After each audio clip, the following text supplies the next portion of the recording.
Haystack, it's me, Brian. Ben, are you there? It's come back. How much do you remember? How much do you remember? Very little, almost nothing. Will you come onto the VCR World podcast? I'll come. Who is that, Ben? Oh, I didn't do a girl voice. It's okay. Brandon Crane, welcome to the VCR World podcast. It's such a pleasure having you here. Pleasure to be here. Drew and I are just like the biggest fans in the world. If you could only see my knees right now, you can't see my knees, but if you could, they're like wiggling and shaking. My toes are curling up into little balls. Right. Yeah, we don't need to see that. No, that happens to me when I'm stuck on a plane for like 10 hours. You know, the toes curl and my knees shake because I want to get out of here. But yeah, I hope that's Are you not scared why. of flying? No, I love flying. I find it tedious and boring. Yeah. You know, I'm not really a baller, so I don't get like the business class flight or the... Really? No, man, no. I mean, if it's for work, yeah, they take care of you, but see, I don't see that. If I worked at an airport or I was a stewardess on a plane, I would totally recognize you and just be like, this guy's got to come up to first class. We got to get him first some class, champagne. Right. Yeah. They would do that when I was a cute kid, but now that I'm not, they don't really seem to care. And you get the little wings cute. too. It was cool. Yeah. Oh, thanks. You're a very attractive man. Oh, thanks. Gosh, I appreciate it. No, it's, you know, the last couple of conventions that we did in Europe, I really wanted nonstop flights. I want to get there as fast as I can so I can unpack, take a shower, and like see the sights, because these things are like whirlwind trips. You're there for like 3-4 days maximum. And the flight that we took to Germany, I was on Condor, and I had I put this video of that trip up on YouTube on my channel. I think it's the only video on my channel right now. What's your YouTube channel called? I think it's a string of random numbers and digits because nobody gives a shit. But it's like Brandon Crane Can't Let Go. You know, that's what it's about. Yeah. Anyway, there's a little shot like as I'm leaving and I get on this flight and I put my fingers out there like this just to show like the minuscule amount of leg room for this 10-hour flight. You know, and then the dude is like putting his tray back behind me. I mean, I felt like a sardine, a fat, angry sardine in this tin can flying across the Atlantic Ocean. You're not going to get a lot of sympathy from Brian. This surprised our last guest quite a bit. Do you want to guess Brian's height? Brian's going to be 6'5".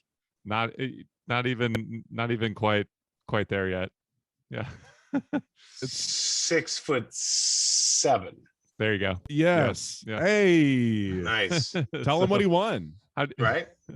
Well, he won the extra leg room feature on the next flight. Nice. How does that even fly, man? Do you have to fly first class?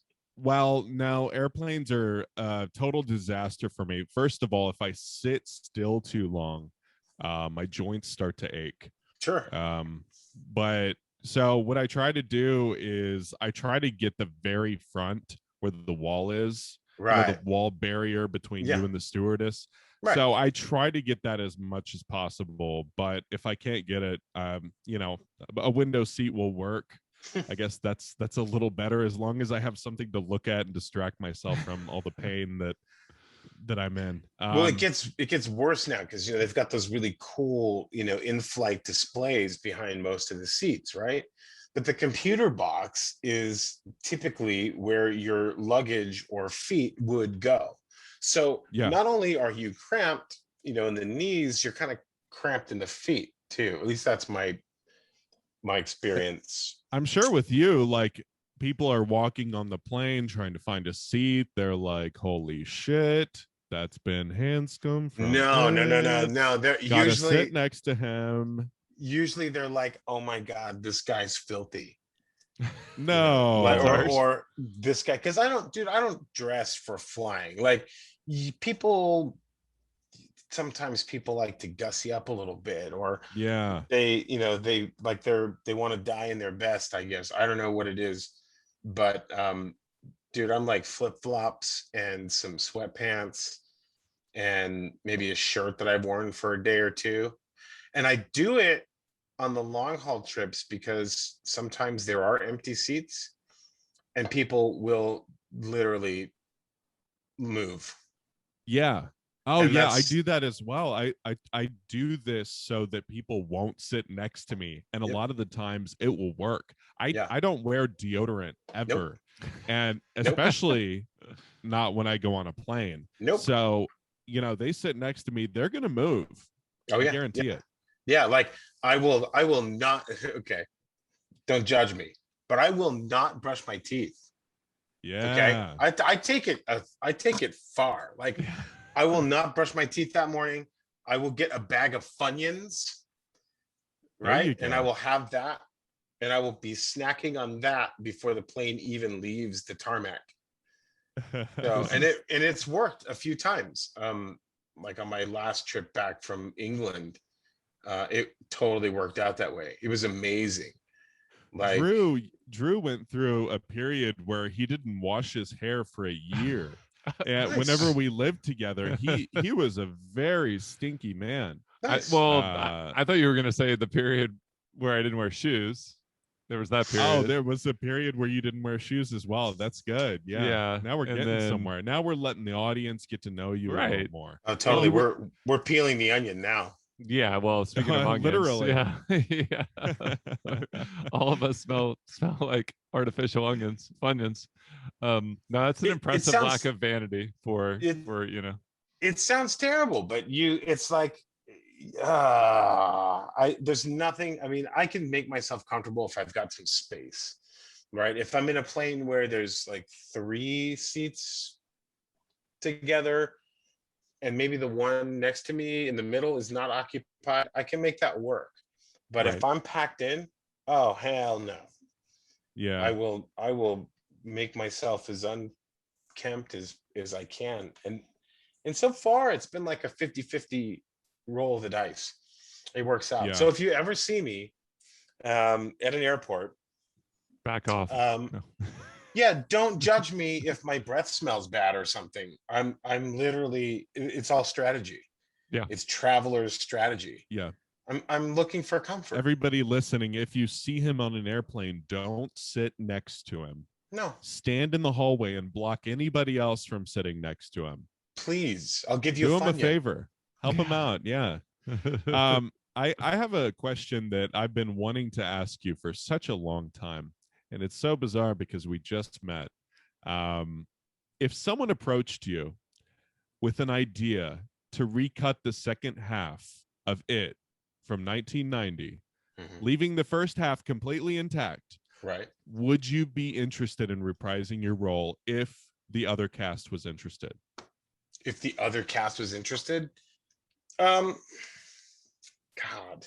And you got to keep in mind. So wait, let me make sure I understand. Basically, it would be the second half of the original movie, but with the original cast. So you wouldn't change the movie. You would just have the original cast. Well, you mean the original, the kids that are now grown up? Yes. The playing kids, themselves, because that's what people want to see. Like before It 2017 came out, I just assumed, I heard it was coming out again, and I just assumed that you guys were going to do that because it's such a brilliant idea. You know, the timing, the timing was right too, because the timing was perfect. 27 years. Yeah. Probably not. Really? Yeah, I probably wouldn't. And I mean, even if it was $5 million. Even okay. Yeah, I mean, there's a certain amount of money that says yes, right? Yes. It's just, I don't know. I think it's best left. I think it's best left where it is. I mean, it's such a beautiful movie. It's Well, so perfect It in is, every and way. I mean, there are people who are really critical about this second half, especially. And I get it. I totally get it. But looking back, it also contributes to the charm. You know, Yeah. it it's okay to be imperfect. And you know what? Um, A lot of people compare the two. They'll be like, which one do you like better, the 2017 it or the you know, 1990 it? But right? they're two completely different entities. Yeah, I mean, yeah. I love both of them, but a lot of people also say that both second halves are not as good as the first half. well, it could just be as simple as like it's more fun to spend time with the kids, or and that's also when they're developing a lot of their Well, and character what's funny traits. And yeah. is Brandon is in the second half of the new one, but he's not in the second half of the original. Right. Right. I mean, Which is awesome. there's fleeting sort of there's fleeting sort of glimpses of the kids in the second half of the first one. Yeah. I Yeah. mean, it's kind of, I love the chemistry that we have. And I think Right. the chemistry that we had is really what made this thing magical. Um, Ours especially. And I would say the same thing goes for the new films. Like, there's something to be said about a feature film, and it reminds me of Stand By Me, like how powerful that was when that came out, because you've got these young people. I mean, they'd done it with The Outsiders, and I'm sure other films before that. You have younger people carrying the whole load, and we had commercial breaks to contend with. We had the adults, having their introductions, during the first half of our miniseries. The new film, the 2017 film, I thought was amazing because it was literally just the kids holding the stick the whole time. Yeah. And I I think they did such loved, a good job yeah. with when I remember whenever the 2017 version came out, there was such huge hype before with the trailers that they would produce. Oh, yeah. And I was so excited. I saw it in the IMAX first, and I was just completely in love with it. I Yeah. mean, it was such a fun movie, and it was exactly what I wanted it to be, which is Yeah. so rare, especially with horror films or Yeah. even remakes for that matter. Especially a remake. Yeah, and I ended up seeing it 3 times in theaters, and I kept bringing new friends with me to watch it because I had to show it to them. And Yeah. I don't do that with a lot of movies except for the miniseries from 1990. Like, I watch that movie twice a year. That's I awesome. literally, I watch it every Halloween, and I just watched it the other night. As I sent you a screenshot. For a while there, like, It's a Wonderful Life disappeared. I don't know if you noticed, but and they were playing Stephen King's It a lot. Like Thanksgiving. And I thought, wow, of all the films that we would be replacing, it would be It's a Wonderful Life. This Mr. Potter, this Jimmy Stewart classic. I mean, there's that. I saw the 2017 movie. Terrible segue, by the way. Sorry. I saw that 2017 movie a few times, but the first time I went was the first night, and there was just something about being early 40s and being made classic and feeling too young to be classic. It's one thing to be cult, but the other is, it's another thing to be replaced and then be considered the classic formula. Yeah, and I just felt I'm too young for this shit. Like, I can't. How can you do that? How do I cope with that? Yeah. But I had nothing but support. I mean, most of us reached out to our counterparts early on in their filming process just to lend our support, whatever it was worth. I mean, these kids are about to carry, you know, do something that we didn't do, which was carry a massive feature film, you know, uh, on their own shoulders. You know, and so like I reached out to Jeremy Reed Taylor and said, hey, dude, don't let the clown push you around too much. And he said, no, I won't. You know, I won't let you down. And I knew it. I knew he wouldn't. So I went to see that first night, scared about what it was going to be like to be classic, yet wanting the very best for Jeremy, you know, and wanting the very best for the movie, because even though they're separate universes and separate iterations altogether, they're still a brand, you know. Yeah. They're going to be tied forever together. Totally. So Yeah. I wanted to make sure that that was going to be, there would still be cohesion. I mean, not that my input matters, but I mean, I reached out to Andy when the trailer dropped, and I was like, dude, I don't know what you're doing, but I can't wait for this, you know. And then, you know, that sort of started our correspondence, and you know, Did you get an early screening? No, I went opening night. I went, you know, I want to kind of of clear the air with you saying you don't want to be considered classic just because you are still a very young guy. I mean, you're in the same realm as the cast of The Sandlot, The Goonies, The Monster Squad. You know, there are movies like, you know, like Stand By Me. There's groups of friends that everybody idolizes in the 80s and 90s. Whenever you're growing up, these are the friends that you want to have. People have grown up thinking that you're their friend, especially when they watch the movie. They can disappear into another universe and experience that. So, I mean, that's so cool to be that guy, and your character in it is one of the most likable characters. I mean, you're my favorite character from that movie. And that's cool. Yeah, exactly. It is cool. And you know, a lot of people wish that they had that. So I want to rewind a little bit, and I want to go into the first moment that you heard that you had an audition. What was that like? What led up to the audition? And if you could just like walk us through that and tell us what exactly happened that led up to that moment. Well, I had a cool neighbor. He was a little bit older than I was. He lived 2 doors down. His name was Paul. And Paul was like my pop culture ambassador guy, right? Like he got me a copy of the Satanic Verses, you know, when that whole thing happened in the late 80s. You know, Salman Rushdie had his life threatened, and I'm sure it still is to some extent. You know,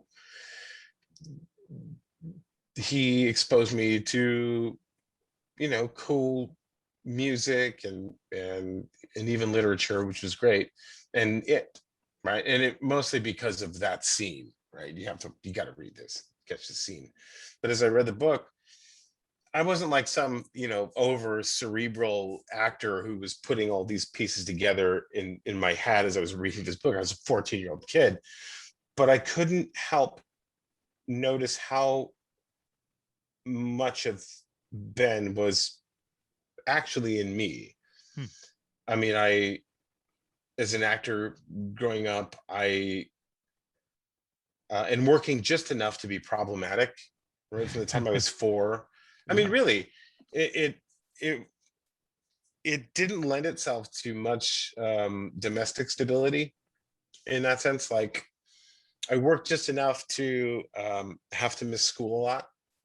I didn't have the protections back then that the kids do now, you know, where teachers are sort of forced to comply and make sure that they take the time out of their day to give you the materials you need to accomplish the school hours that they give you, and you have to meet those requirements. And then, I mean, my journey started in Escondido, you know, the suburb of San Diego.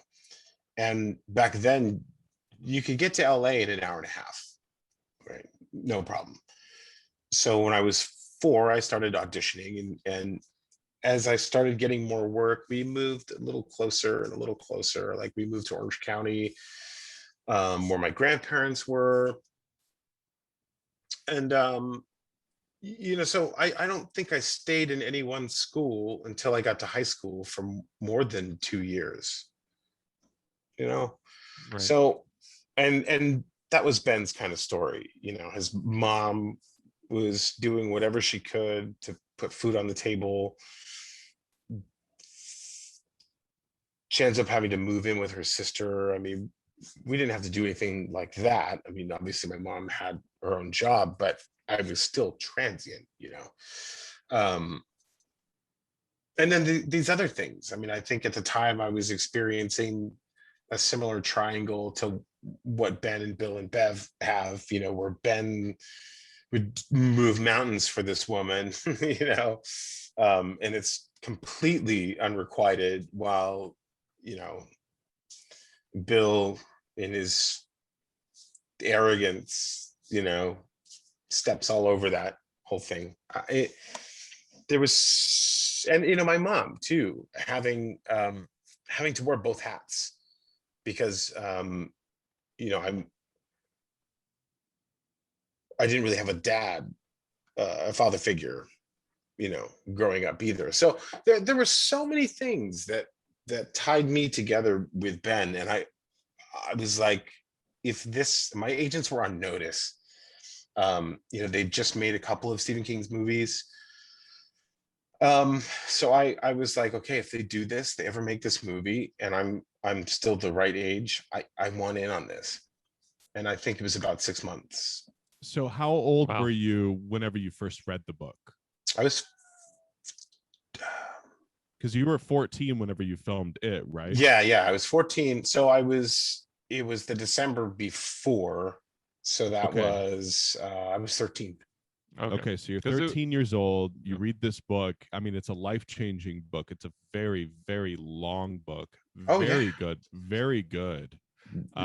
So you see yourself in this character.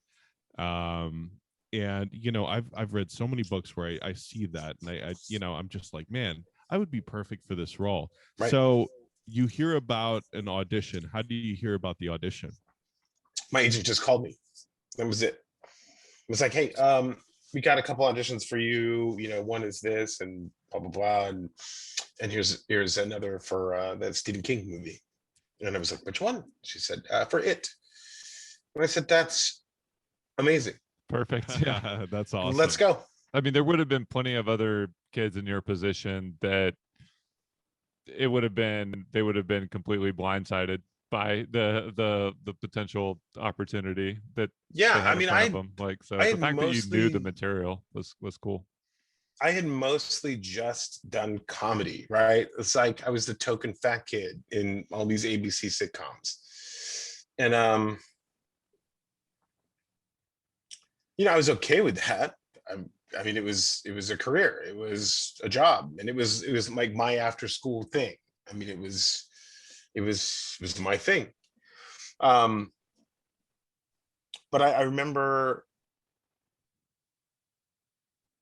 wanting this particularly badly, because I wanted to kind of break away from that. I wanted an opportunity to do more than just throwaway lines and food jokes and pratfalls, and as fun as they are and as good as I was getting at them, I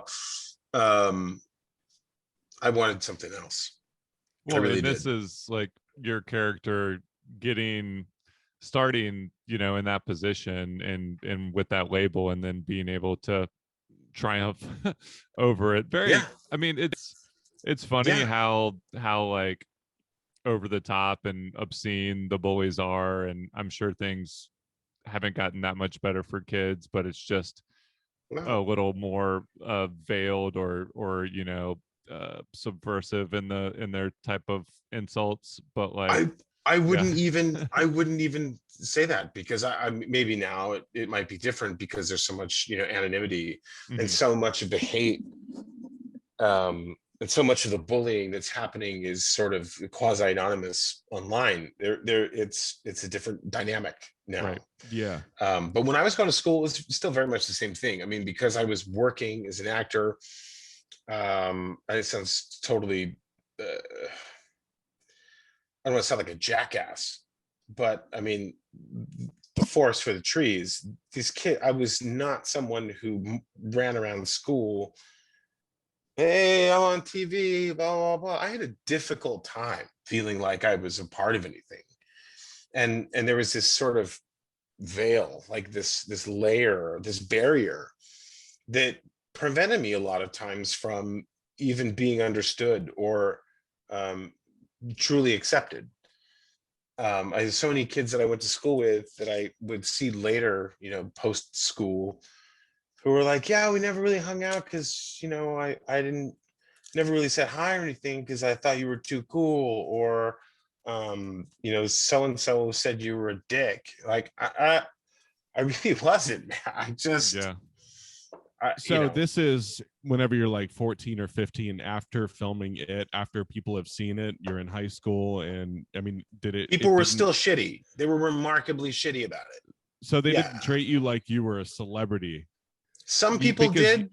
You know that everybody was watching it. I mean, Yeah. it was a mini-series event. I mean, and there were so many mini-series that came out around the same time, you know, like The Langoliers, Gulliver's Travels. Oh, yeah. The Stand. No, there's so many. But kids can be exceptionally cruel. Yeah. And I think just that difference dehumanized me a bit, I think. And that's interesting. Yeah, but it's not something I didn't overcome. I spent most of my time hanging out with adults, so on the outside, I didn't really care. Right. You know, I didn't get them anyway. Right. But there was a part of me that really always just wanted to belong. So, I mean, there were some trade-offs. Well, you know, as a professional actor yourself, you're used to being around adults. I mean, you're working. 100%. You have a career. So, I mean, you're relating with adults all day, and then you have to go around kids who can be petty, and they don't care about your emotions. They don't give a shit about anybody. It's kind of like, you know, social media now, like people will say things that they wouldn't normally say to somebody in person. No. And I feel like that's just like high school. Like it's almost identical. Like people will say things to you in high school that they wouldn't say when they're an adult. It's insane. No. Although there are some that it still will, and we know who they are. Yeah. They exist. So that brings me to something I wanted to ask you. What was your relationship like with Jared Blancard, the guy that played Henry Bauer? Because I mean, in this movie, he's a bully, and so a lot of people will look at a bully in a movie or a bad guy, and they'll be like, I just don't like this person because of the character they're playing. Were you all friends? Did you Yeah, I mean, Jared was an interesting guy. He had a very like James Dean kind of thing going on anyway. He was you know, for us, he could be a little aloof, right? But he had this style, you know, he had this thing going on. So on the outside, I don't think he was the most approachable person. But when it came time to do the work and we were working together, I don't think there's been like a sweeter guy in the whole business that I've ever encountered. I mean, he was so good and so committed.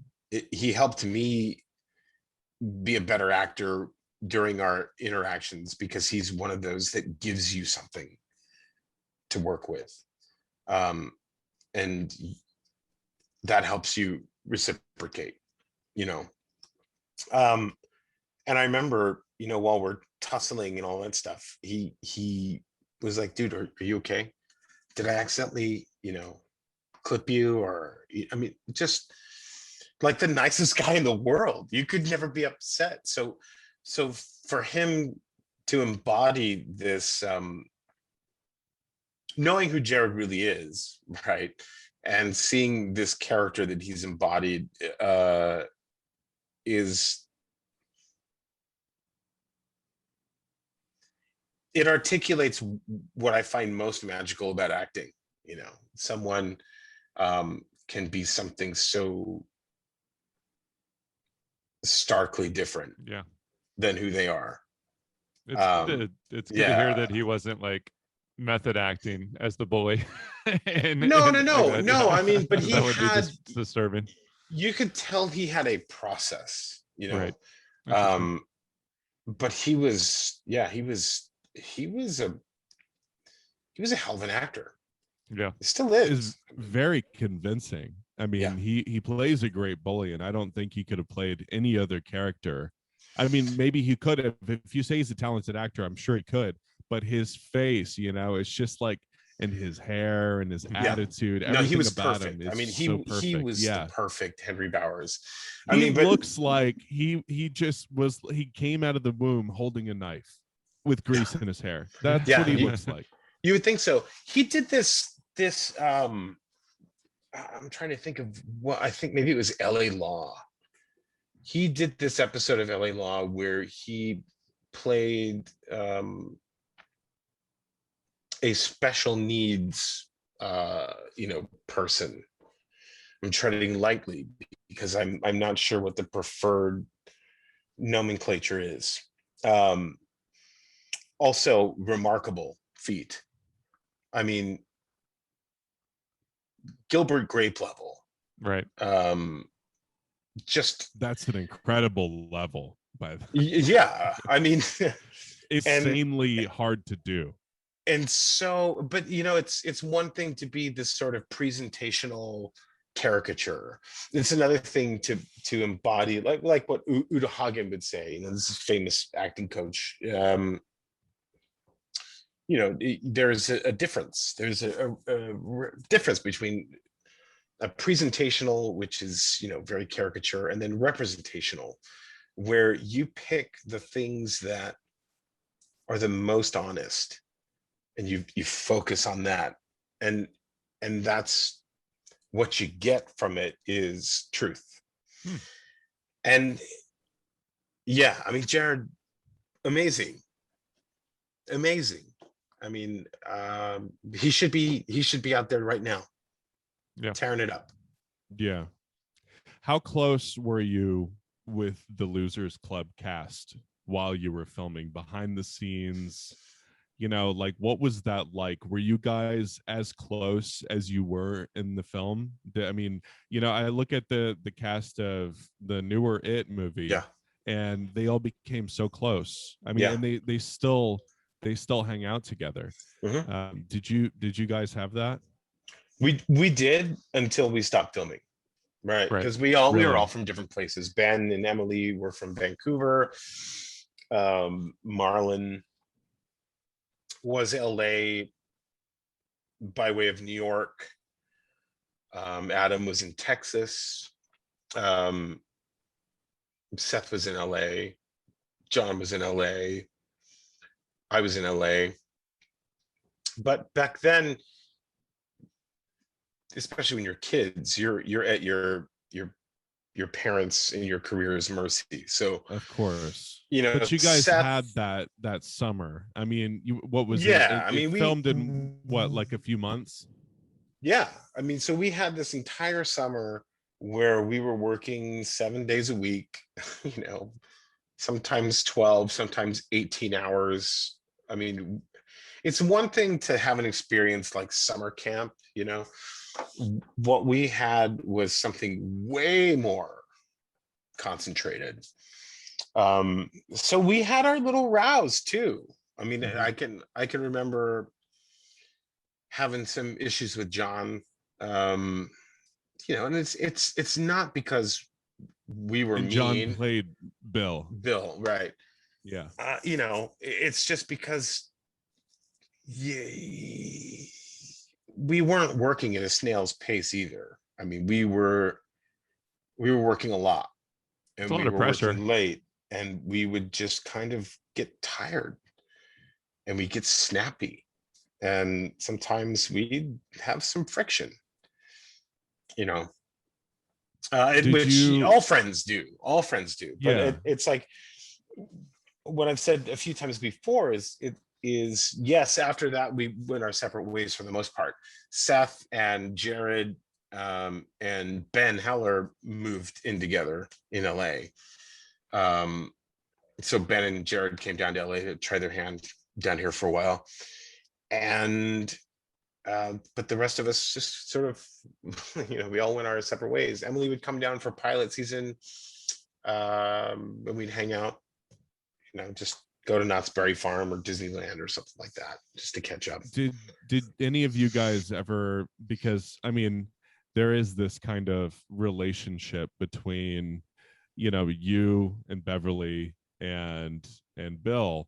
Was there ever any kind of real feelings there that weren't maybe, expressed? But I mean, you have to think, like, you're a kid. I mean, you have these relationships with these people that you've known for now, for a few months. I mean, Yeah. did anything ever happen like that? No, I mean, nothing ever happened. I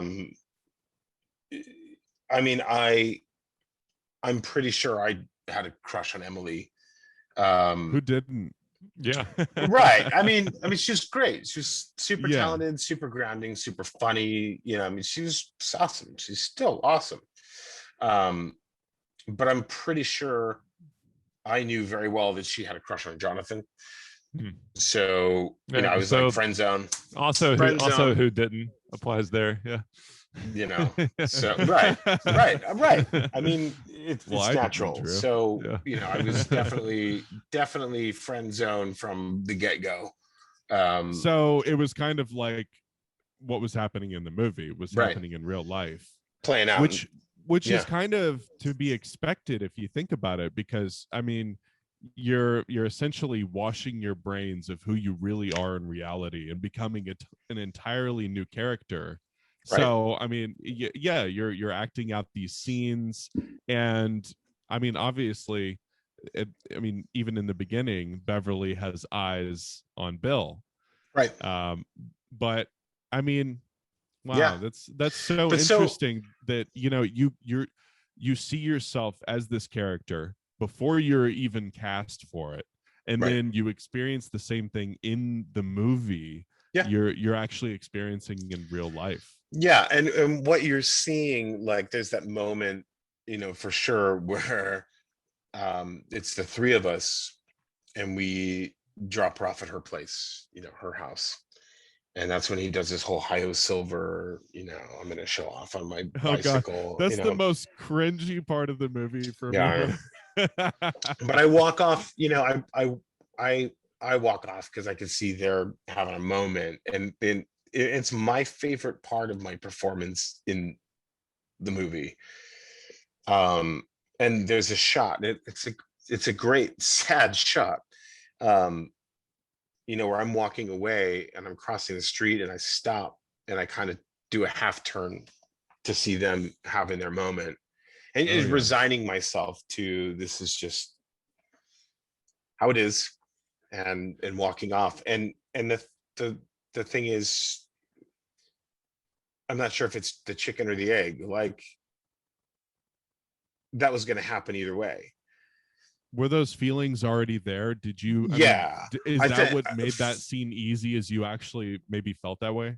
I don't think it made it easy. I think it made it more difficult because it's the truth, right? You're literally wearing your heart on your sleeve secretly, in front of millions of people. Yeah. I mean, it's not like I didn't, like, carry a torch. It was literally just a crush, right? But I could see that. It's normal. I mean, you're 14 years old. I mean, you have these feelings, and it's so incredible that you're telling us this story. I mean, no, but she was great. I mean, it was actually nice being in the friend zone. It's still nice being the friend zone, right? I mean, she's like the coolest person ever. I think she's great. I do have to mention real quick, yeah, Ginger Snaps, the movie where she plays one of the sisters, is one of my favorite movies. So it was fun seeing her in this again. She's a freaking legend. Yeah. So good too. And what's really funny to me is we've talked about this on panels before, but it's so funny to me because she, like Jared, was very committed. You know, she had her process and she could conjure the emotion and the tears and just live. She was present, you know, whereas I'm just kind of cutting my teeth. I mean, she'd done a whole lot of drama before and I'd always just had the throwaway lines. So after she gets beat by her dad, I come up and I kind of sneak up on her, and after I hide behind the smallest bush in all of Vancouver, there's a creep behind the bush. I mean, it's a ridiculous hiding spot. Anyway, I cruise up to her and I'm like, hey, if there's anything you want to do, let's go to the parents. And looking back, I'm watching her just act the shit out of this moment. And I look at my performance with disgust because I was like embodying the typical out of touch guy. Like, she's having this internal moment and I'm just the typical dude who's like, hey, what's going on? Which is totally authentic. I mean, for kids authentic. That age, but I can understand why. But it's just, the only reason you see that though is because it's you. I mean, no, we are our own worst critics, of course.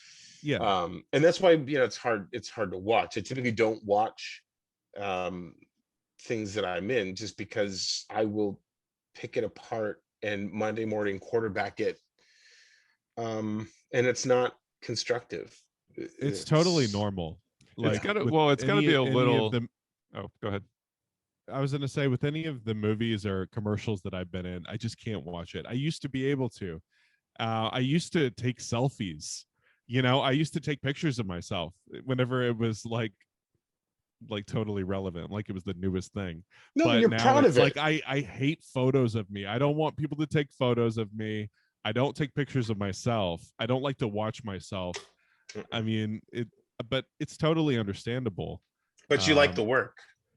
Of course. Yeah, of course. I bet it's a lot easier 20, 30 years removed at least to watch yourself. It's got to be a little fun now to watch yourself as a kid, right? Yeah, I have plausible deniability. Yeah. about the choices that I made. They're home videos for you. Yeah. I mean, you have home videos on VHS that, well, I won't say a ton of people have VHS still, but there's a lot of people that do. There's still people.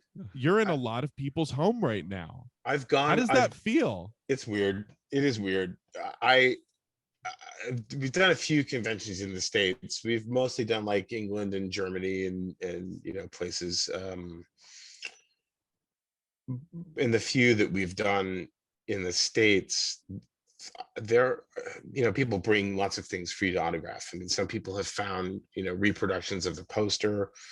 Some people have found like some real gems. I mean, the publicity stills, that circulated to the networks, 30 years ago, that have somehow, survived.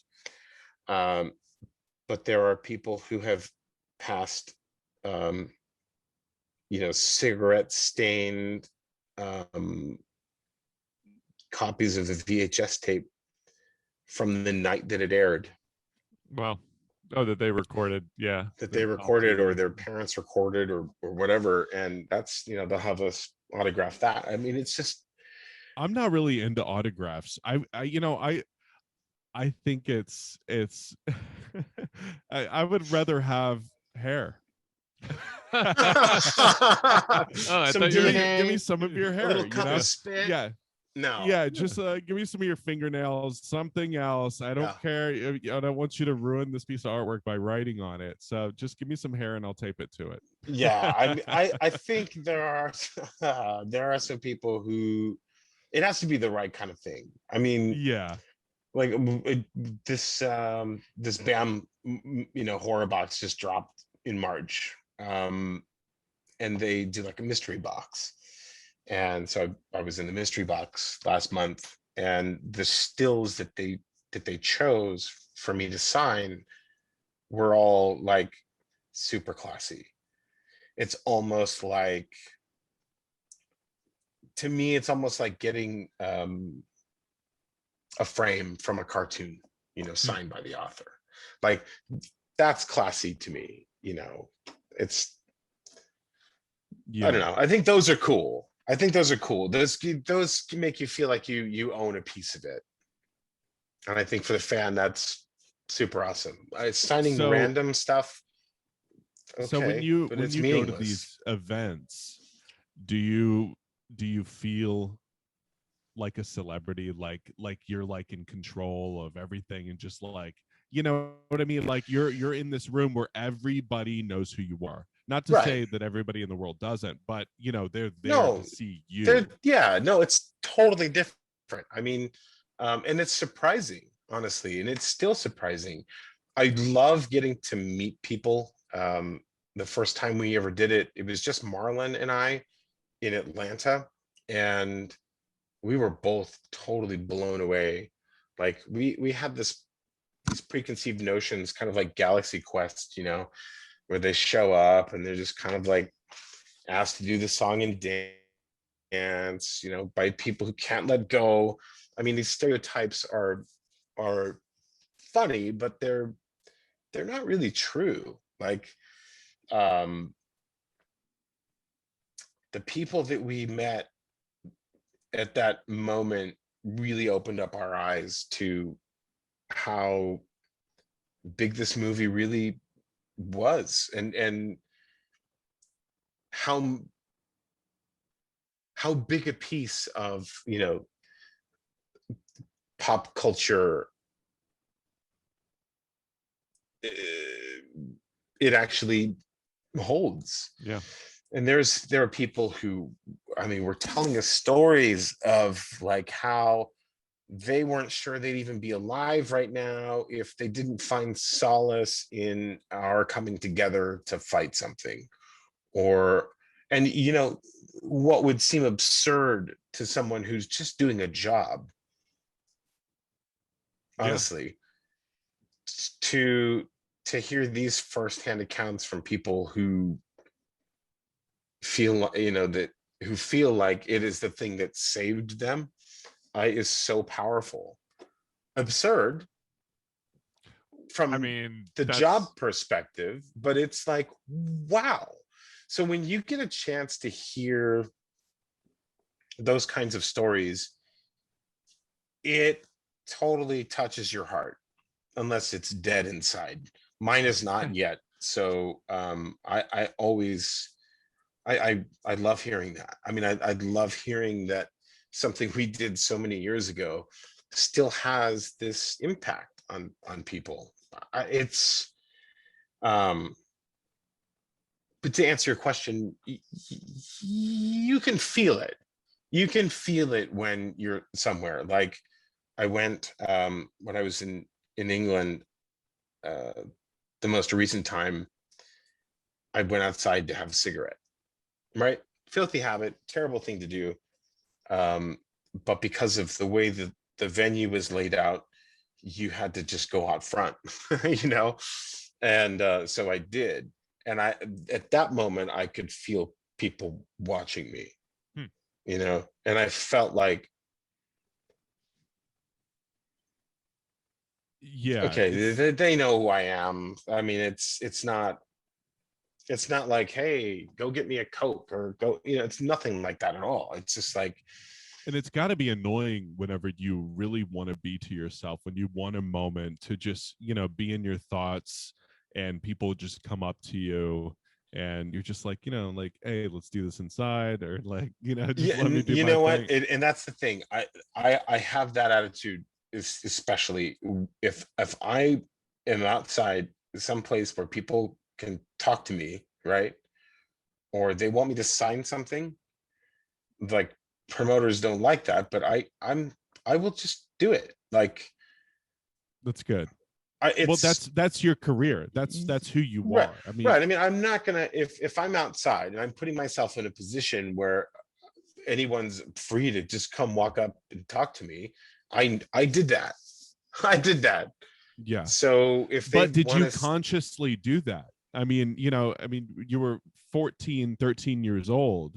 Do you really remember like being like, this is what I want to do with oh my yeah, life? Or oh you 100%. do?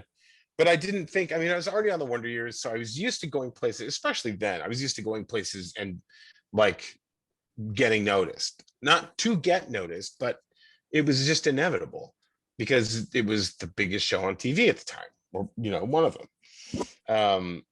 So that, that kind of comes with the territory. But I mean, in this context, like if I'm just taking a break at a convention or something, and I'm in a place where people can talk to me, I did that. Like, Yeah. Yeah. Well, Well, and if you're on that's a good thought if you're on process. the airplane on the way, then you're off duty. Yeah, no autographs on on the flight. Do you know what? Honestly, though, like I went when I was leaving Germany, there were a bunch of people waiting in the terminal. Hmm. People who didn't go to the show, but people who were waiting in the terminal because that's what they do. That's how they collect their things, Right. and it's business for them. And it is what it is, right? But I'm not going to be like, you didn't go to the convention and pay me, $30. Like, it's not what it's about. Like, it's cool. You want me to sign that? That's fine. Have a great day. Blah, blah, blah. I'm Do just you going ever about my go way. to places and get free coffee and free food because of who you are? No. It No. doesn't, no, man. Like, people don't, I'm so, I want to say irrelevant, but that's kind of mean. Well, I'm Honestly, sure they I'm just, recognize you. If they I don't don't, think maybe so. what you should do is wear a T-shirt with your face on it from when you were Ben Hanscom, It's and just funny. be like, eh? It's funny. I have those on my website. I have, I was just the other day, I had a test hoodie that was sent to me, and it's a picture of the face. It's one color. It says haystack on it. And my wife looked at me like, what are you doing? I was like, it's comfortable. I like this. She's like, dude, you realize you're walking around right now with a picture of your own face Yeah. on You're like, I did this. but I was like, you know what? You're right. You're right. Yeah, I didn't even think about that. You It's just gotta comfortable. appreciate who you are. I mean, it's just like anybody else. Like, the guy or girl who invented Nike, whoever it is, I'm sure they're wearing Nike. It's the same thing. You right, are but I'm your sure own she's brand. not wearing a shirt that says, "Hey, I invented Nike." Well, I would. You know what I mean? I totally Like- would. If I was in It from 1990, I'd be wearing a shirt that says, "Yeah, I'm that guy from It 1990." No, Which kind of sucks because I don't like saying It 1990. I just like saying It. But now but it you is, have to say you it. have to differentiate. You have to differentiate. I mean, there's a meme that I saw the other day that was like, a two up, one of Tim Curry, one of Bill Skarsgård, and it said, "Respect the past, embrace the future." That's the way I look at it. There's room for both of us, for sure. Yeah. Just room for both of us. just a showcase of technological changes from one to the other is kind of like a perfect excuse for them both to coexist. But I have to say my this: speed now. He knows what I like. Well, I know. I do enjoy being a civilian, right? I think the last time my wife and I were just talking about this not too long ago. I think, my oldest is 14, and I think the last time that someone straight up stopped me in my tracks because they recognized me was probably just before she was born. So like those things don't happen anymore. And it's cool. Like, when did they stop happening? I mean, I think then was about the time. I mean, there were, how old were you? 28, something like that. Yeah. um, I think enough time has gone by now that like it's like almost famous, right? I mean, not really famous, but almost famous, because there were people who were like, hey, it's the Ben Hanscom, or hey, it's Doug from Wonder Years. If anyone ever sort of said, hey, Brandon, I would be like, how do you know my name? Like, did people Right. call you you pause Ben? the credits at the end? Because I never got top billing, Yeah. dude. How do you know my name? It's a little weird. Yeah. So whenever Um, people would approach you, whenever you were younger, they would call you Ben or they would call you Doug, right? yeah, yeah, Yeah. I mean, yeah. that's normal. I mean, I Well, like think and also that generation didn't have like social media Social media. presences. You're Yeah, right. like now that's Finn. true. No, and it's like Everyone. that bandbox thing that is circulating right now. I'm sure, I know they're like attaching a card that says, your featured celebrity autograph this month is, so and so, and it has like a little bio on it, because I'm sure people are like,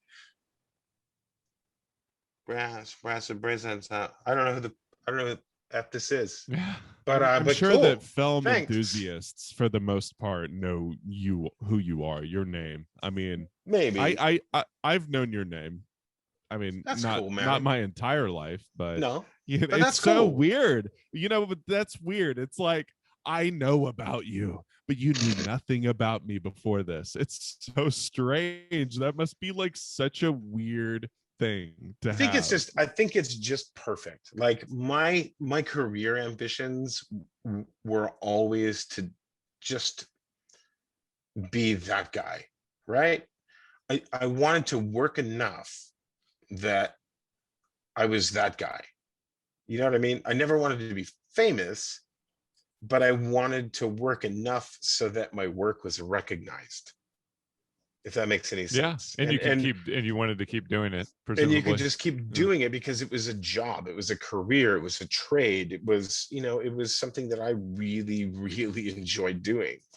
There's never about, you know, some method to get laid or to get free stuff, or it was not like, there was nothing like that for me. My Yeah. grandfather was an actor.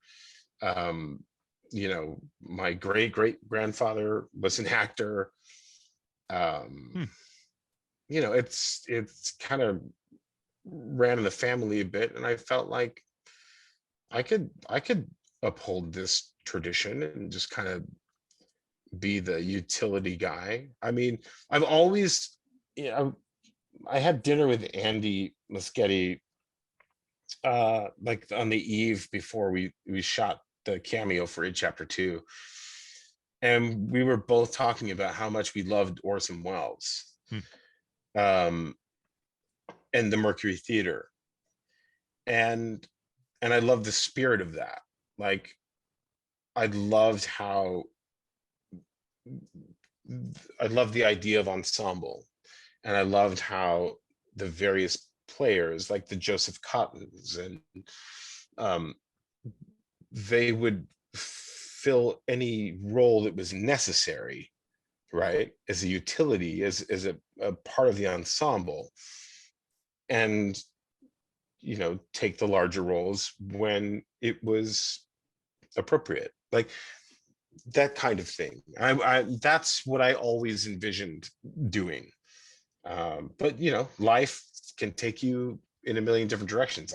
I started doing theater instead, because I figured out that I could sing, Oh, and I enjoyed doing musicals. I did those for a really long time, and then when my daughter was born, it took like 6 months to book a commercial, and I realized, you know what, this is not how I'm going to be a provider for my kid. So on to the next thing. yeah. Yeah. Yeah. What when you were a kid, so you get done filming it. Did you have any kind of emotional or psychological changes in your life that made you, let's say, scared of clowns, or scared of sleeping with the lights off? Was there anything like that, especially while you were filming? Were you ever scared, or did any of those haunting feelings from the movie ever just transfer over to your life? No, I mean, the first thing that I shot, I don't know, I think it's the same for the other kids, because they had their breakout encounters with Pennywise separately, and I don't know what order those things were shot in, but the very first thing that I shot, it was with the group. It's when we climbed down the ladder and I pick up the pom-pom on the floor of the sewer. Two things there, right? Number one, we're in this utility corridor that was used as a cadaver transport because we were filming underneath a mental health hospital, and with a story, like with a legacy of like, if there was ever to be spirits somewhere, angry spirits, it'd be there, because the place. Is this the same mental hospital from the movie? Yeah. Okay. So, and it was, just this, hearing Emily talk about the history of the place. Lots of bad shit happened there. So we were in this corridor that had its own, like, really bad juju, number one, which was helpful to put us in the mood, to get us, in the spooky sewers, getting ready to attack Pennywise. And two, I think the thing I was most afraid of was not sucking. I didn't want to suck. I'd only done comedy. This was my shot, and I didn't want to blow it. And you have this big group dynamic with other actors that are doing the same thing as you, so you feel an obligation to do your part, and at least to be able to carry my own. And because some of these kids, I mean, like Jonathan and Emily especially, Jonathan done a couple of feature films. Jonathan was seasoned, like he knew his stuff. And Emily too. I mean, they were both very intimidating. Looking back, they were great, but I felt like an imposter for a moment. And then once that first take was finished, I wasn't scared of anything again for that shoot, because I felt like, okay, I can do this. I can do this. Yeah, I was wondering if, like, the stuff that translates to being really scary and watching this when you're in my case, like 8 years old, probably for the first time. I don't think I watched it right when it aired the first time, but definitely still very young. Like, seeing Pennywise in person in the makeup, hearing Tim Curry's voice, I mean, was that scary or funny, or like, what was the vibe like experiencing that? I was really nervous meeting him, because where we have our encounter on the lake, when he turns into my dad, or my dad turns into him. So you were actually there for that scene? Because I know sometimes whenever people film certain shots, like, they don't need certain actors, they could just do an entire. And they did his bit first. He's Tim Curry, so they did his bit first, and then it was time for me to do mine. They were doing the setup for the reversal. So I saw Tim in passing. We're walking through the Barrens, and that was when I first met him. He was super cool. He was like, "Hey, here I am. Nice to meet you too. Good luck out there." Did he smell like cigarettes? No. No. My mom was a smoker too, so I'm sure I was immune to that. I probably couldn't have smelled it, but anyway, everybody smoked back then. He seems like a very intimidating person. No, I think he was very approachable. He was cool, super cool. Nice.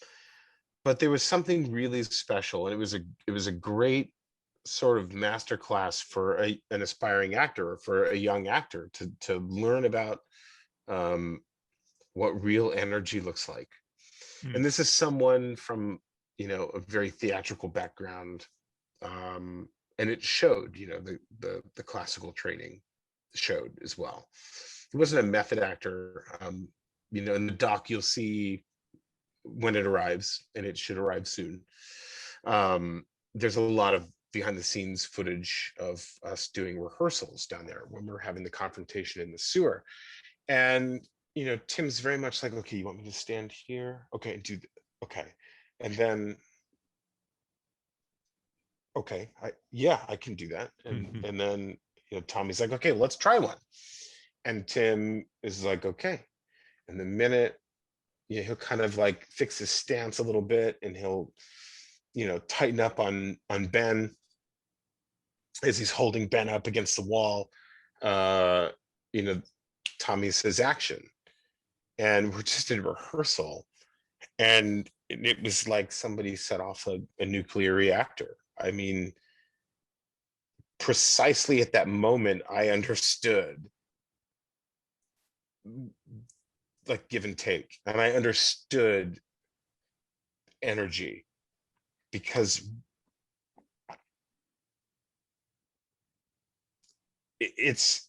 he was so committed, and so, I mean, just radiating this sort of, projecting this ferocity that we couldn't help but feel it Right. instantly. It was like being punched in the chest with this energy, and it immediately changed us, you know. And I'm sure it it made immediately it put us in the easier. mood. I'm sure it made it easier for you as an actor, because, you know, 100%. acting is reacting. And if Right. you're reacting to somebody who's actually in the project, and in their mind they are that character, I'm sure it's so much easier to be Yeah, able to well just go said. back and forth with that person. Well said. That's exactly right. I mean, that's the give and take.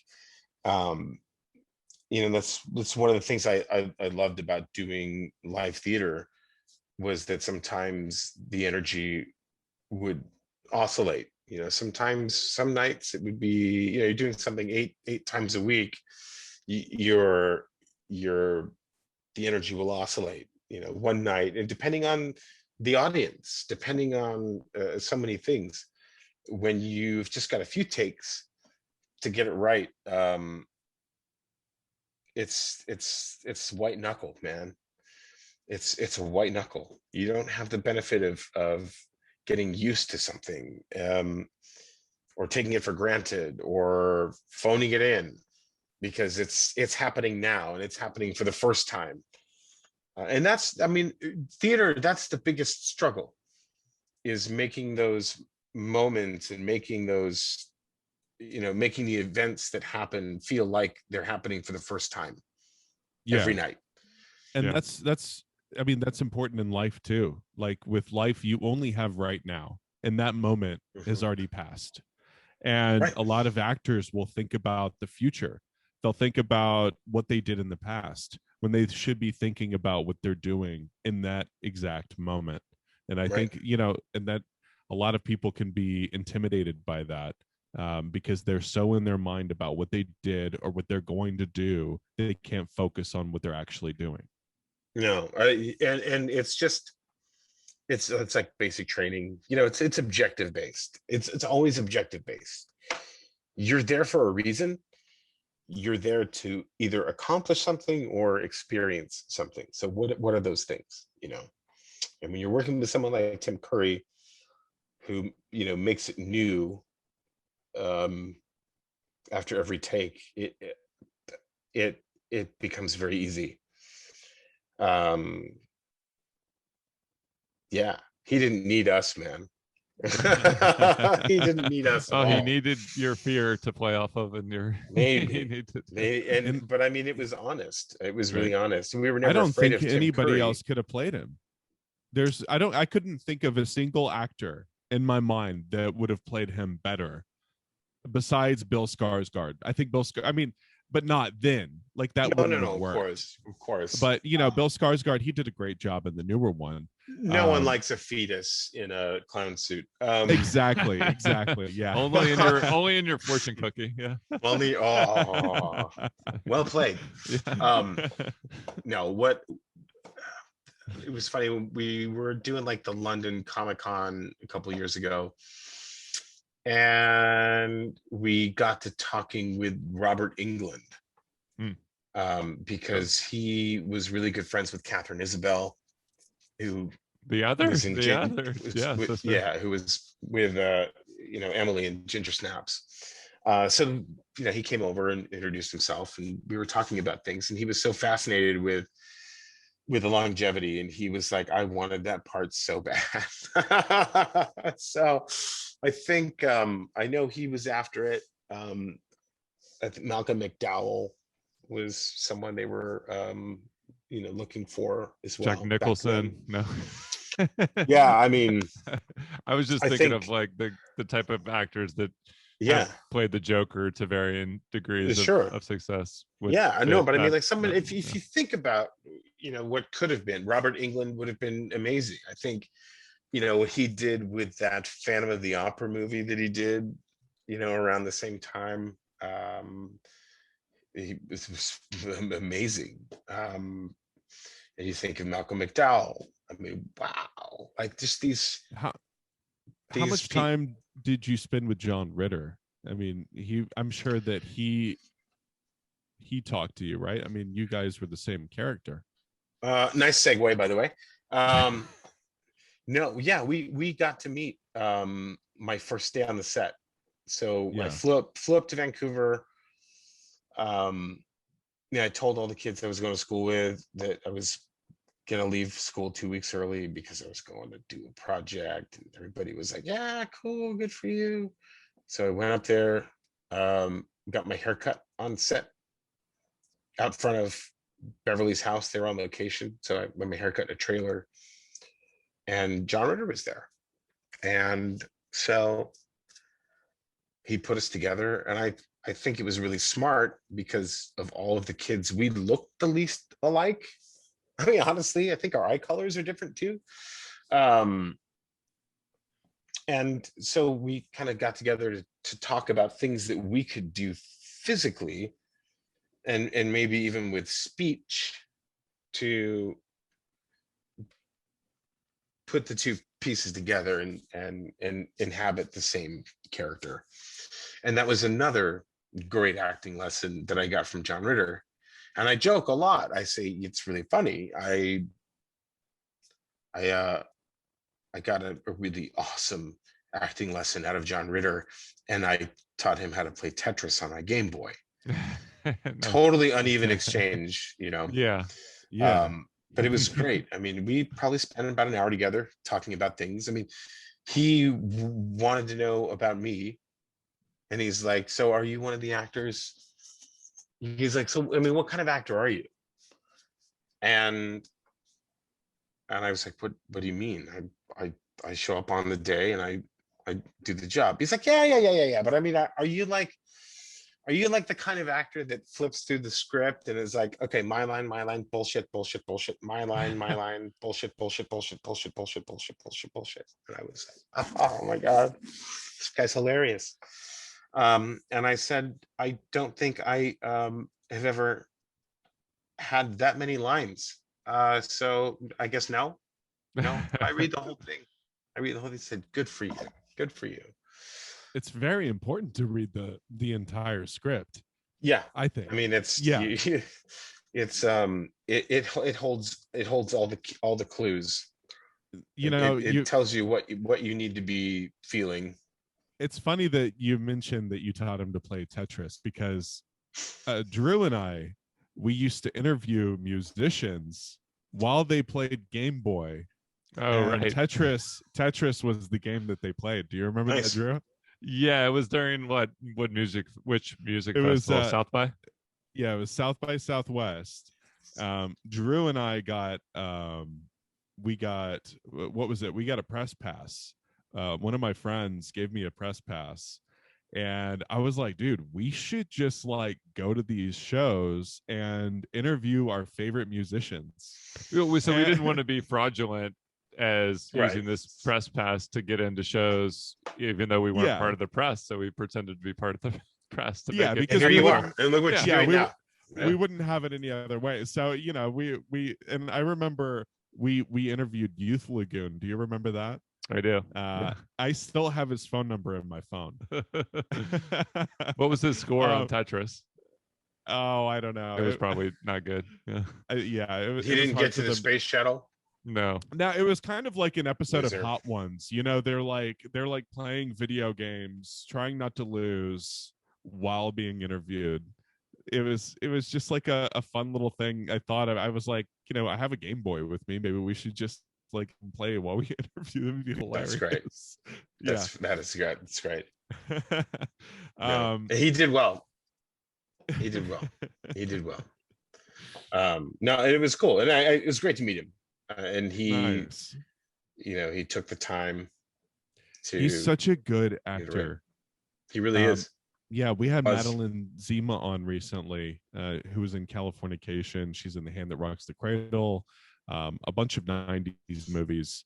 And she, you know, she was in a movie with John Ritter, and she just talking about him, and he just seems like such a genuine actor, such a nice person. Like, especially you see him in roles like whenever he was in Three's Company, just so energetic, so friendly. Yeah. And he looks exactly like my dad. That's always good. Whenever he was younger, my dad looked exactly like John Ritter. Like, awesome. Uncanny. Maybe did he fall down a lot? Yeah. You know what? Yeah, he did. He was a very, very clumsy Chevy Chase-esque type person. Did you ever meet Stephen King or audition for any of his other films? No, I've never met Stephen King. In all of this, in 30 years, I've never met Stephen King. So I guess he wasn't on set. We need to make this meeting happen. Right. And when I went to Toronto to shoot Chapter 2, they had just wrapped Port Hope, you know, which is where it's what they used for Derry, and that's, you know, I think one of the last things they shot was Stephen's cameo. And so, you know, the driver was like, "Oh man, I had Stephen King in the car last week." And I was like, "Oh shit, I could have met Stephen King finally. This could have been the moment." Well, so was because I feel like I owe a lot to him. I mean, the thing that I'm gonna be most remembered for with acting is him. You know, it's by his. You're hand. like his child. It's like he's your dad. I'm like one of his many sea monkeys, you know? Yeah. He opened up the little packet and he created the water. And I'm one of his little sea monkeys floating around with a bunch of other sea monkeys that very prolific would have been flushed down the toilet. Have you tried to get in touch with discerning parents? No, what would I say? No. Come on.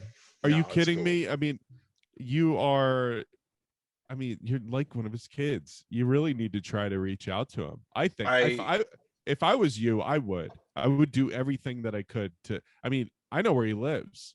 I've seen the place. You should just show up. It's funny. The fact that I've moved on career-wise, and still get to dabble. Like I still got to do the cameo in Chapter 2. It was a beautiful luxury, right? And my wife and I joke about not letting it go. You know, why would I let this go? I'm proud of this. It's 30 years. It's lived infinitely longer than I ever thought it would. And you know, it's still it's something very special to me. And then like the friendship with the other kids, we picked up pretty much where we left off 30 years ago. Yeah. And it's amazing. So, you know, we have this bond, and I have this bond with the material, with the novel, with the movies. And so we were thinking about, and I'm also in love with alter egos. Like when Ricky Gervais did Extras, all of the A-listers that came into that show were playing these whacked out versions of themselves. Right. You know, like Ben Stiller was a total asshole. You know, just these, and I mean, just like Kate Winslet was amazing. I'm only doing this for the Oscar. I mean, just there's so much material and so much fun that can be had. And so we were thinking about ideas of like how to do something similar, you know, like Josh Saviano from Wonder Years is, you know, running a company that you know, helps global brands have a social media presence, you know. So Right. he's got this amazing company, and he's, you know, he's doing really well for himself. And so we were like, why don't you just show up, you know, with a couple cameras and like a boom box, playing some Two Live Crew like you used to listen to back in the day, and you know, try and do this forceful reminiscing about the good old days, you know, even though we weren't really friends. You know what I mean? Just play it up, you know, play it up. And so we thought about doing the same thing with Stephen King, and it just it's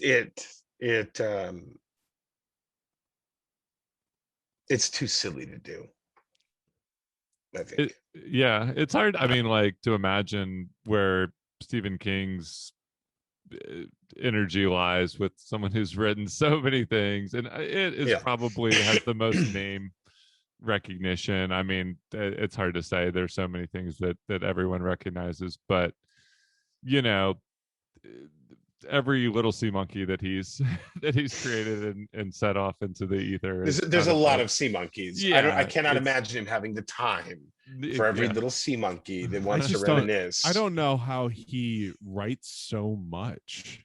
It's incredible how many stories he's written. It's mind blowing. No, he's a freak of nature, but a beautiful freak of nature. No, he's a wonderful writer. A friend of mine, Natasha Troop, you know, she's written a few novels now, and she's the same way with screenplays. We had this story idea for a feature 25 years ago, and I think in 72 hours she kicked out this 140-page script, and it was just perfection. Like, there are people who can do that. They can sort of collect, you know, a loose smattering of ideas with like minimal cohesion, you know, and turn it into something amazing. And he's certainly like the granddaddy of all those people. This guy is so prolific.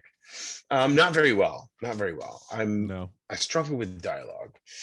Don't we all? Don't we all?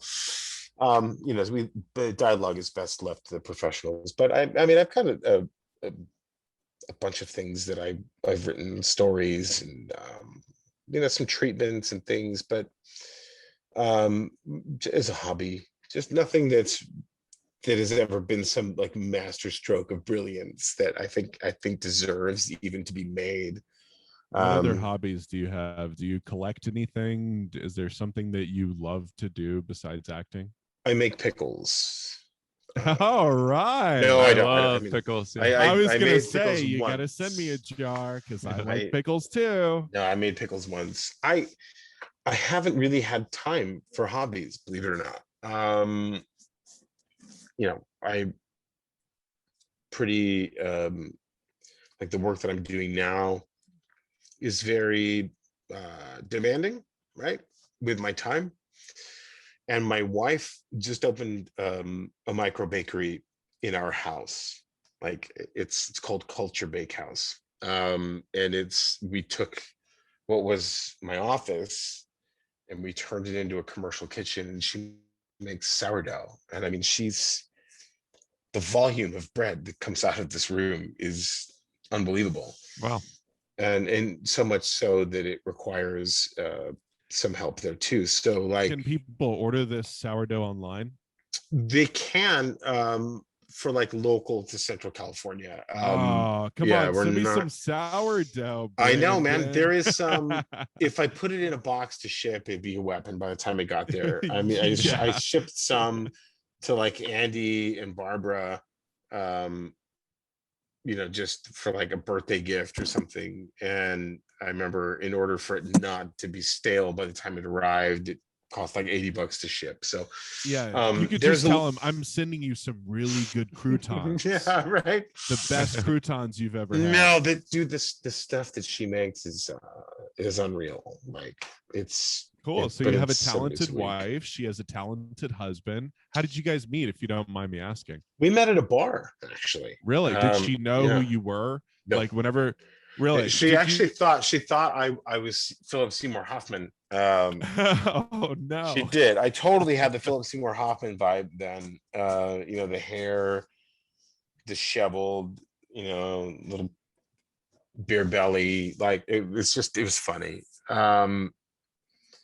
I had much less forehead that way. It's all part of nature's plan, right? You know? So this was just this little dive bar in Glendale, and it was like my little it was my fortress of solitude, right? It was a cool place to go like once a week to just kind of hang out with the peeps. You know, there were so many interesting characters that I would come home with stories, and you'd meet someone new. I mean, these are like crusty dudes, you know, just wanting to, I don't know, kill the pain a little bit.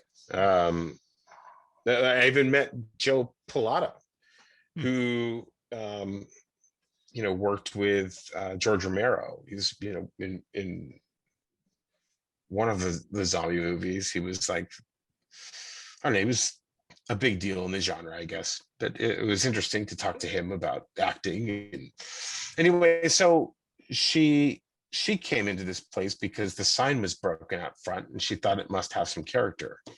And I was like, you shouldn't be here. So you approached her and told her she shouldn't be there? Oh yeah. You're I like, mean, from the get-go. Yeah, you're like, hey, you want to get out of here? We get the fuck out of here. Well, she showed up with a guy. Oh, okay. Yeah. Okay. So you swooped in. Oh, I totally swooped in. Yeah. Dropped some Frank Sinatra. You know, it was good. It worked out. So when did you tell her who you were? That you weren't Philip Seymour Hoffman? Yeah. When did you tell her, hey, well, by she the knew, way, like she could tell, but from afar, that's what she thought was her impression. Okay. But no, I'm pretty sure I think it's because my name was my domain name, you know, brandoncrane.com. And I think she was like, yeah, this jackass what kind of narcissist would get an email with your freaking name on it? And then I think at some point, so you two emailed, you didn't call each other, you were no, emailed. we called, but I mean, it was just, because I'm just here's the imagining, information. You know, your first email to her would no. And then we were pals. Winter Fire. Well, yeah, I mean, she's redhead too. Perfect. Totally perfect. The thing with her was we were pals for a long time. And then one night it was just something else happened, you know. It went in a completely different direction. And it's been great. That's We're awesome. like 16 years this year. And then you guys had kids, and now your kids are old enough to know, you know, exactly what you are. Did they think you're like the coolest dad in the world because you're an actor? They had some clout when chapter 2 came out, right? There was some clout there. They got a little clout, but there you go. Up until that point, and bless them for it, they could care less. Like if something Oh, is, it's great because if something's on TV, or like you're flipping through channels and there's an episode of Full House, my wife would be like, "Oh, look, there's Dad," or the Wonder Years, like there's Dad, and they're yeah. like, "Yeah, I know, SpongeBob," Oh or man, no, that's my no, worst fear. no, don't embrace it. It's cool. It means that if they love you, it's because they love you for you, not what they think you are. Ah, well Um, put. Well put. yeah, it's beautiful, and it's that's just my like past. I don't want them to live in it. I don't want them to have to feel even remotely defined by what I That's did good. 30 years ago. Well, good for you. Yeah. You're a good man. It's my past to live in and never get out of. No, I'm kidding. Yeah. um Man, yeah, I can only imagine what it would be like if my kids were flipping the channels and saw me on TV. They'd be like, "Look, it's Daddy." On my TV we have Alexa, so it catalogs photos and it's like on a slideshow, and they'll be, Cool. look, it's Daddy, and they'll freak out, and I'm just like, That's yes, cool. Daddy's on TV. Yeah, well, you can shoot fake movies and they'll never know the difference as to whether they were released or not. So Right. I gotta ask you, because everybody talks about this, everybody always says, well, which one do you prefer? Do you prefer it 1990 or it 2017? So I gotta ask you. wow, the most you biased. were in it, so yeah. Exactly, the most. Well, I think because he was in it, maybe he wouldn't necessarily pick it, but who knows? Which one do you prefer? If you had to pick one, which one do you like better? I couldn't. And that's not being political. Like honestly, I couldn't choose. Yeah, There's they're something so different. equally stellar about the two Pennywises. There's Tim's, which is this sort of old world vaudevillian, which is terrifying in its own right, and then there's Bill's, which is just grotesquely terrifying. Here's my take on the two Pennywises, for whatever it's worth. There's no way that Skarsgård could lure a child. Too disturbing right out the gate. Yeah. I mean, the just, teeth. What? Yeah, I mean, just it's not. It's not it. It's not happening.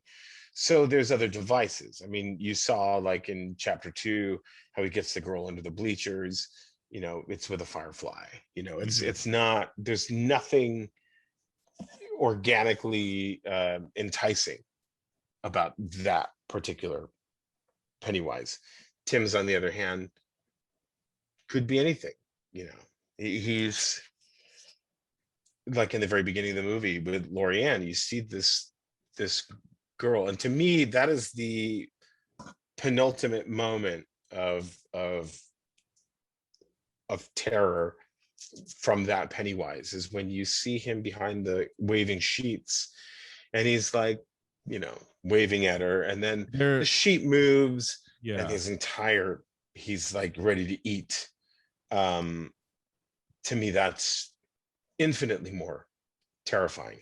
However, when it comes to Skarsgård's performance, like I liken it to what Johnny Depp did with Willy Wonka. Right? You add a little Michael Jackson, a little adult innocence in there, a heavy dose of immaturity. That's a good comparison, and it makes it incredibly captivating. Yeah. And especially in chapter 2, when you see him sort of coming at odds with their like emerging disbelief, like when he comes after Bill Hader in the park, I mean, it's that kind of thing. Like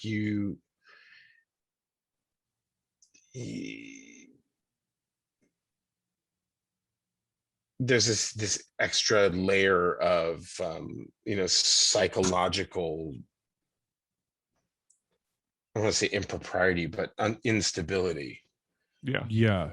The That two makes that movies terrifying. are completely different genres as well. Like It I think so. 1990 is like a psychological horror, Right. versus It 2017, which is more like a horror fantasy.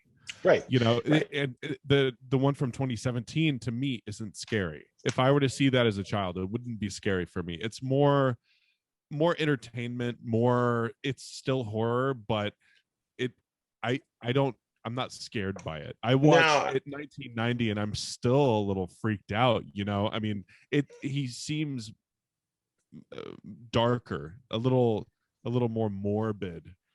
There's a fog over ours, I think, and I think there's a fog that's over Derry. I think Andy communicated a similar fog, but in a different way.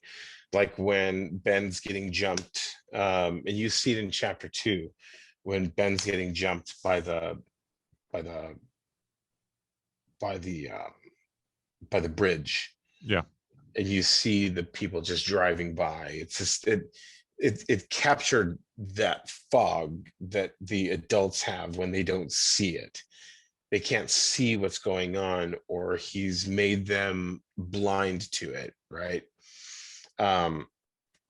So there's a fog in a sort of different way, but I think in ours there's just this sort of thick layer of foreboding, not anticipating a jump scare, but not knowing what's next. Did Jeremy Taylor, who played the more modern Ben Hanscom, did he reach out to you to see advice of the role? I reached out to him to just offer congratulations, and we kept in touch. Oh, that's good of you. And we got to meet. You were like, I also auditioned for it, but they said I was too old. They said I was too old. Ageists. No, but we ended up getting to meet when Marlon and I did that convention in Atlanta. Chosen Jacobs was there, so it was cool to see, have Marlon and Chosen together, and Jeremy and I together, and we did a little panel, and that was actually, we did the panel, that was the moment when we met.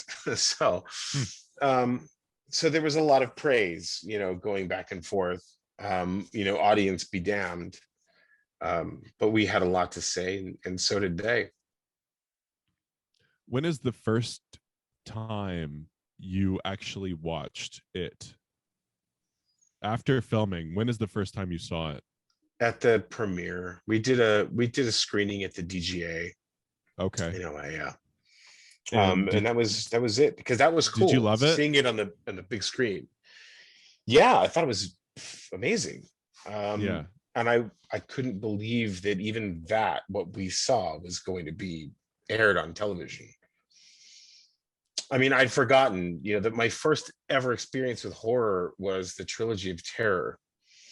And it was the one, I remember being on like Channel 9, like KCAL, in the middle of the night, when I was really little. And it was like the one with the little like African doll. Yeah. That chases the girl around the apartment. That was my first experience with horror. And then I realized, they got away with that. We'll get away with this. But whenever it was released as a miniseries, did you watch it for the 2-day event that it aired? I started to both times, just to kind of kick it off, Yeah. But I'd already had the sort of standing rule, and I mean, I taped it to save it for posterity, because number one, we had no idea that it would even be released on video, right? We had no idea that it was going to be a thing. I mean, because there were so many other Stephen King features, and right, ones that had just happened recently, when we were shooting, that we thought this was more like, I don't want to say Bush League, but television didn't have the longevity that your traditional theatrical releases did. They you weren't. Said you recorded these. You recorded them on VHS? I think I recorded it on Betamax And Oh, do you well. still have those? somewhere. Yeah, Really? somewhere. Yeah. So yeah, I've got a couple file boxes with different formats, throughout the years of things that I've done. Just by it's all analog, so sitting and making the time to like digitize for posterity is wow. There are many other things that I could be doing with my time. Sure. Yeah. Well, it's cool Honestly. just to have them. Thank God for YouTube. Other people have done it for me already. Do you currently have any VHS in your house? I don't. No. I have a VHS. I mean, I have like the 2-pack, again in a box somewhere, but I don't have I don't have a player. Yeah. Like for the SAG Awards, they sent like a box of screeners, it's all DVDs and Blu-rays, and we don't even have a DVD player in the house. I don't think I've ever It's- watched a DVD. It's inconvenient. It's With totally streaming. inconvenient, and it was the most convenient because like, wow, you can skip ahead Yeah. and you can freeze frame and it's perfectly clear. Yeah, now it's on demand or nothing, man. We have like Apple TVs on all of the TVs in the house. The same kind of thing with Google. You just play me something funny. Here's Yeah. the selection with Will Ferrell. Is he funny? Yes, that's fine. Well, we appreciate both worlds, obviously. Yeah. Yeah, I mean, the inconvenience, can exist together. the intentionality of putting on physical media is the charm, or it's a different experience, more intentional. we see a lot of collectors that love the digital media, or people love having the tangible media, I should say. Right. I mean, there are people with shrines, and I'm just looking at all the money. I'm like, wow, that's a lot of money. That is an investment. A friend of mine in London, he goes to like Poundland every 3 or 4 days to check for new, like, low cost releases, and he's just got walls full of stuff, and that's cool. You've got a library, it's on demand without the subscription fee, but there's It's not for everyone. I've always no, and it's definitely for me. I love it. It's cool. I mean, I have a wall completely consumed with VHS tapes, and it's one of my favorite things to do. I can't do it because that stresses me out. Like clutter stresses me out. And it's a huge fire hazard. Well, there's that too. You might as well just sleep in newspaper, right? Yeah, it's like having a firewall. Yeah. No. Well, you know what? I want to thank you so much for coming on the show and sharing your stories. You're an incredible person, a very talented actor, and just thank you so much for sharing. And no, my pleasure. I hope I didn't take you off on too many weird tangents, but yeah. No. I love talking about it. Was exactly what we wanted. Swear to me that if it isn't dead, we'll all come back. No. Right answer. No. Yeah. Haven't you seen how it ends? Yeah. Like Stan was the only smart one out of the whole bunch. Yeah, just stay away from dairy, everyone. He was the only smart one of the bunch. We were talking about this weekend. Saturday we had like a little get together, and I was like, Stan had so many occasions. I think he had more occasions than any of us of trauma. He's getting jumped. First he sees the mummy, right? He's locked in the house with that. Then he's getting the switchblade in the sewer with the Bowers gang, and then he's the one getting manhandled by Pennywise. Dude, I would have cut my wrist in the shower before the phone rang. Yeah, definitely. Yeah. So no, I won't come back. We don't blame you at all. Yeah. I don't take showers anymore, to be fair, or baths. I stay away from sinks. That's cool. You're a I'll be frequent flyer outside. too, huh? It's Yeah. So I'm probably not going to come back after this either. To be fair. It's frequent flyer. That's just your prep work. That's all. Is there anything before you go that you would like to share with the audience to tell them what you have going on right now or any upcoming projects? I'm a Pisces.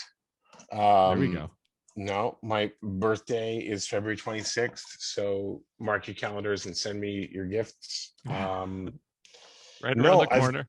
Yeah. No, I've got a little, for those that are curious, if you go to my website, brandoncrane.com, there's some pictures there you can make fun of me with, but we've got some merch.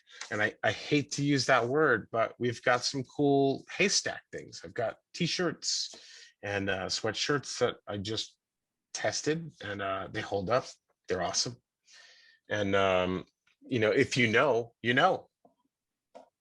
Very cool. Very cool. Thank you so much for being here. No, thanks, you guys.